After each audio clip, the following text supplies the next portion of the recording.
महाराष्ट्र में सत्ता परिवर्तन के बाद अब निकाय चुनाव की सुगबुगाहट शुरू हो गई है। इसे लेकर राजनीतिक दलों ने अपनी कमर कस ली है। जहां एक तरफ शिवसेना से लेकर बीजेपी और शिंदे गुट जीत दर्ज करने के लिए जोर लगा रहे हैं, तो वहीं दूसरी तरफ महाराष्ट्र नवनिर्माण सेना प्रमुख राज ठाकरे ने भी ताल ठोक दी है। वो एकला चलो की राह पकड़ने को तैयार है, जिससे बीजेपी के अरमानों पर पानी फिर गया है। महाराष्ट्र की सियासत में बीजेपी कितनी मजबूत है, इस सच से हर कोई वाकिफ है। वो अकेले दम पर सियासत की सीढ़ियां नहीं चढ़ पाती है। हमेशा ही उसने शिवसेना को बैसाखी बनाकर सत्ता पर राज किया है।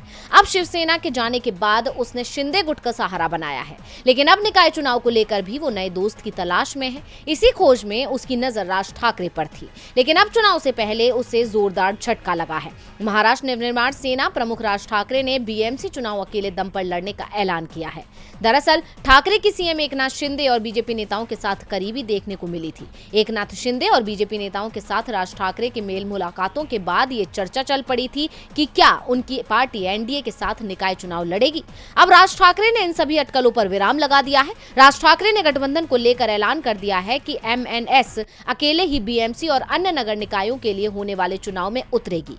किसी भी दल से गठबंधन नहीं होगा। एमएनएस नेता बाला नंदगांवकर ने बताया कि बीएमसी के साथ ही पुणे, नासिक, ठाणे, पालघर और रायगढ़ नगर निकाय चुनाव को लेकर मीटिंग हुई थी। हमने लोकल बॉडी चुनाव में अकेले उतरने का फैसला किया है। नंदगांवकर ने कहा कि राज ठाकरे का ये मानना है कि राजनीतिक दलों के भ्रम को देखते हुए जनता एमएनएस को जनादेश देगी। एमएनएस का ऐलान अब बीजेपी को परेशान करेगा। ऐसे में देखना होगा कि वो चुनाव में उद्धव ठाकरे का सामना कैसे करेगी।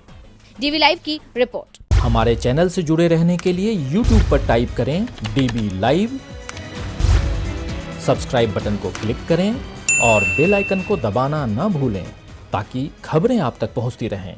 देखते रहिए डीवी लाइव, क्योंकि यहाँ हैं खबरें लगातार।